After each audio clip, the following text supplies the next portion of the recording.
आखिर किस कारण हुई कलयुग की शुरुआत। नमस्कार मित्रों, मैं मनोज आप सभी का स्वागत करता हूं अनंत धारा दर्शन के एक नए एपिसोड में। मित्रों, आज हम जानेंगे कि वो क्या कारण रहे कि कलयुग इस धरती पर आया। लेकिन अगर आप इस चैनल पे नए हैं तो हमारे चैनल को सब्सक्राइब और शेयर करना ना भूलिए। साथ ही इस बेल आइकन को ऑल पर क्लिक कर दीजिए ताकि हमारे आने वाली वीडियो की नोटिफिकेशन आपको जल्द से जल्द मिल सके।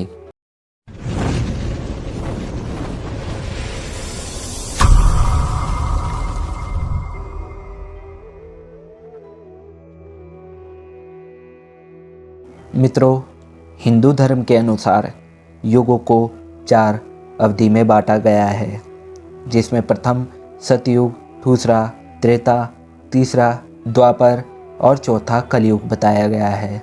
युग अर्थात समय या कालचक्र, जिसमें मनुष्य के कर्मों के अनुसार जीवन शैलियों को अवधि में बांटा गया है। आज का समय कलयुग कहलाता है। लेकिन आप सभी के मन में यह विचार जरूर आया होगा कि कलयुग आखिर धरती पे क्यों आया। मित्रों, जब भगवान श्री कृष्ण अपना कार्य पूर्ण कर धरती लोक को छोड़ वैकुंठ अपने धाम को चले गए थे, तब पांडवों के बड़े भाई युधिष्ठिर अपना सारा राजपाट अपने पौत्र राजा परीक्षित को दे द्रौपदी सहित हिमालय अर्थात स्वर्ग की यात्रा में चले गए। एक बार की बात है, जब धर्मराज और धरती माता सरस्वती नदी के किनारे रूप बदलकर वार्तालाप कर रहे थे।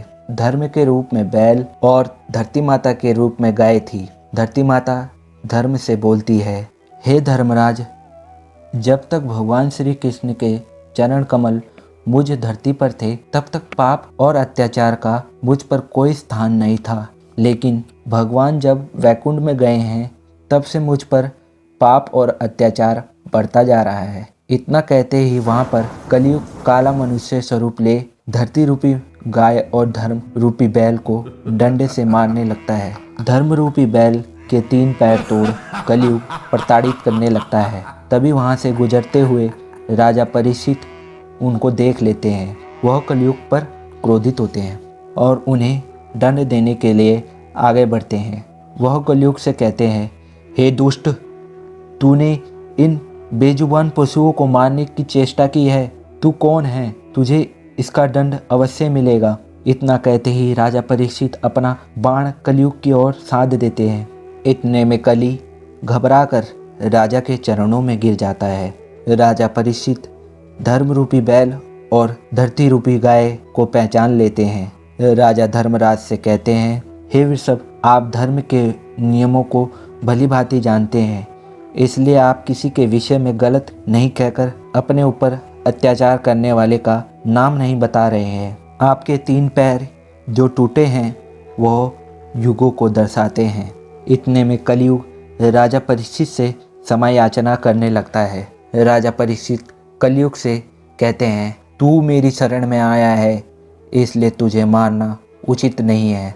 लेकिन जहाँ अधर्म, पाप, झूठ, चोरी, कपट, त्रितता का कारण तुझे ही माना जाएगा, इसलिए तू मेरे राज्य से अभी निकल जा।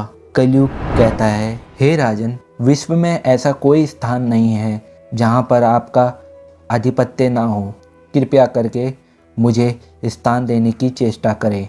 कलयुग के कहने पर राजा विचार कर कलयुग से कहते हैं, जहाँ पर असत्य, मद, काम और क्रोध होगा वहाँ पर तेरा निवास होगा। कलयुग राजा से कहता है, महाराज, यह 4 स्थान मेरे लिए पर्याप्त नहीं है, कृपया मुझे एक और स्थान दीजिए। तब राजा कलयुग को स्वर्ण यानी सोने में रहने का स्थान देते हैं। इतना कहते ही कलयुग अदृश्य होकर राजा परीक्षित के स्वर्ण मुकुट पर बैठ जाता है। राजा एक ऋषि आश्रम में पहुंचते हैं। ऋषि तपस्या में लीन थे। राजा के बार बार कहने पर भी ऋषि तपस्या में लीन रहते हैं। पानी का आग्रह करते करते राजा क्रोध में आकर ऋषि के गले में एक मरा हुआ सांप धर देते हैं। क्रोध में आकर ऋषि राजा को श्राप देते हैं कि उनकी मृत्यु 8 दिन के बाद एक तक्षक सांप के डसने के कारण हो जाएगी। तभी राजा को समझ में आता है कि कलयुग की शुरुआत हो गई है। मित्रों, युग एक निरंतर और दोबारा चलने वाली प्रक्रिया है जो मानव की जीवन शैली, कार्य, कर्म कांड से जोड़ती है। इसमें भगवान ने हर युग में अवतरित होकर मानव जीवन को कुशल बनाने में अपना योगदान दिया है। मित्रों, आज के लिए बस इतना ही। अगर आपको यह वीडियो पसंद आई है तो इसको लाइक करना ना भूलिए। मैं मिलता हूँ आपको अगली वीडियो में, तब तक के लिए जय श्री राम।